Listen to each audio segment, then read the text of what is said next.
మరికొన్ని క్షణాల్లో జూబ్లీహిల్స్ ఉప ఎన్నిక లెక్కింపు ప్రారంభం కానుంది. రైట్, ఇదే విషయానికి సంబంధించి మరింత సమాచారాన్ని కౌంటింగ్ కేంద్రం నుంచి మా ప్రతినిధి కిరణ్ లైవ్ లో అందించేందుకు సిద్ధంగా ఉన్నారు.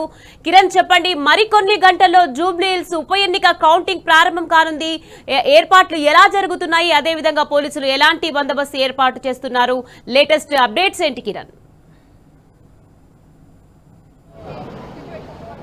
మరి కాసేపట్లో జూబ్లీహిల్స్ ఉప ఎన్నికల కౌంటింగ్ ప్రారంభం కాబోతుంది. 8 గంటలకు పోస్టల్ బ్యాలెట్లతో పాటు ఆ తర్వాత ఈవీఎంలో ఉన్నటువంటి ఓట్ల లెక్కింపు ప్రారంభమవుతుంది. మొత్తంగా 109 పోస్టల్ బ్యాలెట్లు ఉన్నట్టుగా తెలుస్తుంది. ప్రధానంగా 4,01,325 మంది ఓటర్లకు గాను దాదాపు 2 లక్షల ఓట్లు పోలయ్యాయి. 48.49% పోలింగ్ నమోదైంది. అయితే గతంలో కంటే దాదాపు 0.91% పోలింగ్ పెరగడంతో పూర్తి స్థాయిలో పెరిగినటువంటి పోలింగ్ శాతం బీఆర్ఎస్ పార్టీకి అనుకూలంగా ఉన్నట్టుగా ఇప్పటికే ఎగ్జిట్ పోల్స్ అన్ని కూడా బీఆర్ఎస్ పార్టీ గెలుస్తుందనే ధీమా వ్యక్తం చేస్తోంది. ప్రధానంగా ఓట్ల లెక్కింపు ప్రక్రియకు సంబంధించినటువంటి అంశంలో పోలీస్ బందోబస్తు కూడా కొనసాగుతోంది. 3 అంచెల భద్రతను ఏర్పాటు చేశారు.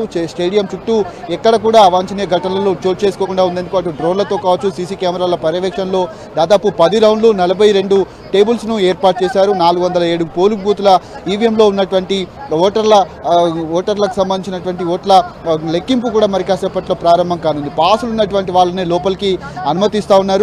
బీఆర్ఎస్ పార్టీ కూడా ఎక్కడికక్కడ ధీమా వ్యక్తం చేస్తుంది. ఖచ్చితంగా జూబ్లీహిల్స్లో కారు ప్రభంజనం సృష్టించడం ఖాయమంటూ కూడా బీఆర్ఎస్ పార్టీ నేతలు చెప్తున్నటువంటి పరిస్థితులు అయితే మనకు కనిపిస్తూ ఉన్నాయి.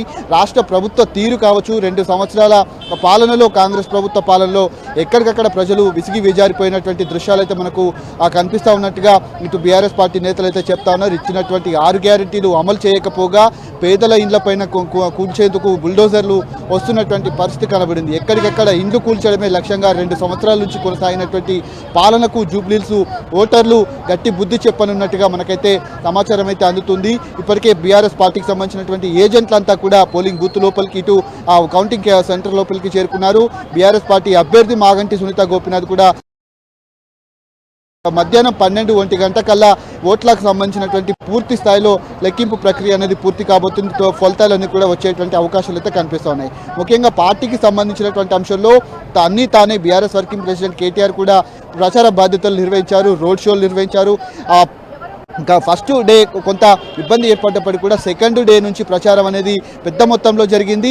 అయితే ఈ ఎన్నికకు సంబంధించినటువంటి అంశంలో కూడా రాష్ట్ర ప్రభుత్వ వైఫల్యాలు కావచ్చు, 6 గ్యారెంటీల అమలు కావచ్చు, ఇవన్నీ కూడా చూపెట్టినటువంటి పరిస్థితి కనబడింది. మొత్తంగా 6 గ్యారెంటీల అమలుతో పాటు పూర్తి స్థాయిలో ఏది కూడా జరగకపోవడంతో రాష్ట్ర ప్రభుత్వం పైన తీవ్ర విమర్శలు అయితే వస్తూ ఉన్నాయి. 2 ఏళ్ల కాంగ్రెస్ పాలనలో విధ్వంసం తప్ప వికాసం ఎక్కడ కూడా కనిపించలేదంటూ ఈ పరిస్థితులు ముందు నుంచి కూడా కనిపించాయి. కాబట్టి ఖచ్చితంగా జూబ్లీహిల్స్ ఓటర్లు బీఆర్ఎస్ పార్టీ వైపే మొగ్గు చూపారు. మాగంటి గోపీనాథ్ తమకు చేసినటువంటి అభివృద్ధి పనులు కావచ్చు, సంక్షేమ పథకాలు అందించినటువంటి పరిస్థితి ఉంది. ఖచ్చితంగా ఆ కుటుంబానికే మళ్ళీ అవకాశం కల్పిస్తామని కూడా చెప్పారు. మరోవైపు ముఖ్య విషయం ఏంటంటే మొత్తంగా మాగంటి సునీత గోపీనాథ్తో పాటు తన 2 కూతురు, తన కుమారుడు కూడా ప్రచార బాధ్యతలు నిర్వహించినటువంటి పరిస్థితి కనబడింది. ఇంటింటికి ప్రతి గడప గడపకు వెళ్ళి మాగంటి గోపీనాథ్ చేసినటువంటి అభివృద్ధి పైన చెప్పినటువంటి పరిస్థితులు అయితే మనకు కనిపించాయి. ఆ ప్రచార బాధ్యతల్లో కూడా వాళ్ళ కుటుంబ సభ్యులపైన కూడా చిన్న పిల్లలు, కాలేజీకి వెళ్ళే పిల్లలను కూడా చూడకుండా కాంగ్రెస్ పార్టీ పెట్టినటువంటి కేసులను కూడా విమర్శనాస్త్రాలుగా గుప్పించినటువంటి పరిస్థితులు అయితే మనకు కనిపించాయి. మొత్తంగా మరి కాసేపట్లోనే ఓట్ల లెక్కింపు ప్రారంభమవుతుంది.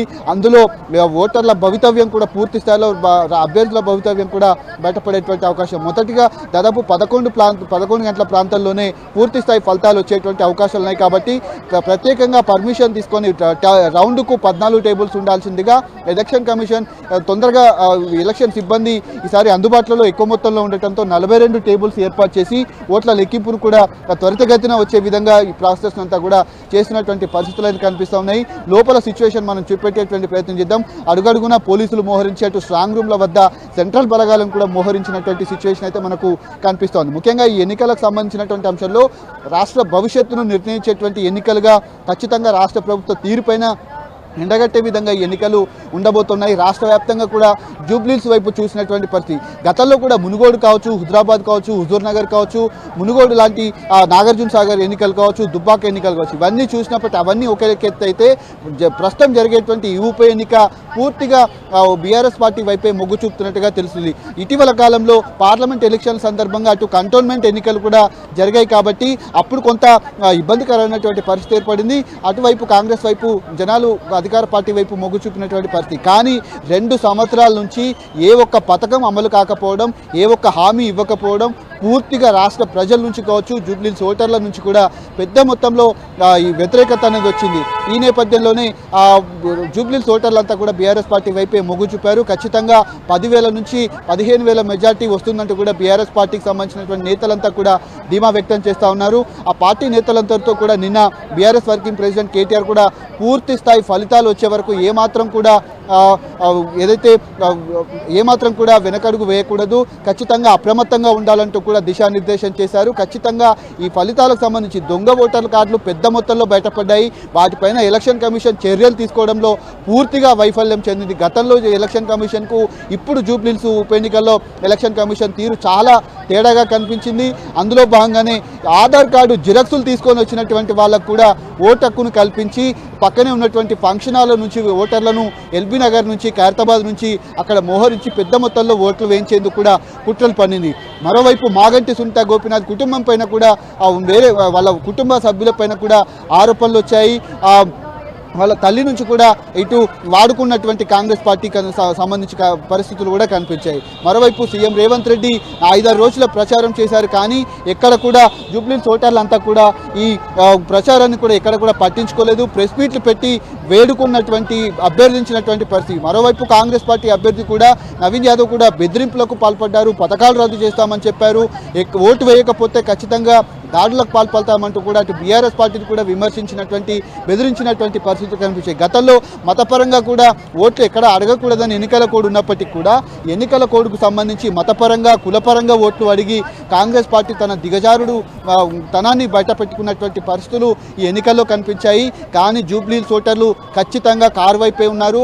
బుల్డోజర్కు గట్టి బుద్ధి చెప్పేటువంటి అవకాశాలు ఉన్నట్టుగా బీఆర్ఎస్ పార్టీ నేతలు అయితే చెప్తా ఉన్నారు. మరి కాసేపట్లోనే సుమారు 45 నిమిషాల్లోనే కౌంటింగ్ ప్రక్రియ ప్రారంభమవుతుంది. ముందుగా పోస్టల్ బ్యాలెట్లు లెక్కిస్తారు. ఆ తర్వాత ఓట్ల లెక్కింపు, ఈవీఎంలో ఉన్నటువంటి ఓట్ల లెక్కింపు ప్రారంభమవుతుంది. 8:45 కల్లా మొదటి ఫలితం వచ్చేటువంటి అవకాశాలు అయితే ఉన్నాయి. పూర్తి స్థాయి ఫలితాలన్నీ కూడా 11:30-12 గంటల ప్రాంతాల్లోనే ఉన్నాయి. ఈ నేపథ్యంలోనే పూర్తిగా ఎన్నికల బందోబస్తు ఇంకా కౌంటింగ్ కేంద్రాల వద్ద కొనసాగుతా ఉన్నాయి. క్షుణ్ణంగా తనిఖీ చేసిన తర్వాత మాత్రమే ఎవరైతే ఉన్నటువంటి అధికారులను కావచ్చు, లేదంటే పోలింగ్ ఏజెంట్లను కావచ్చు, ప్రతి ఒక్కరిని కూడా క్షుణ్ణంగా తనిఖీ చేసిన తర్వాత మాత్రమే అనుమతిస్తున్నటువంటి పరిస్థితి మనకు కనిపిస్తోంది. ఈ నేపథ్యంలో పూర్తి స్థాయిలో మరి కాసేపట్లోనే ఈ ఓట్ల కౌంటింగ్ ప్రక్రియ కూడా కొనసాగబోతున్నటువంటి పరిస్థితులు అయితే మనకు కనిపిస్తూ ఉన్నాయి. Nikhat, right, thank you Kiran.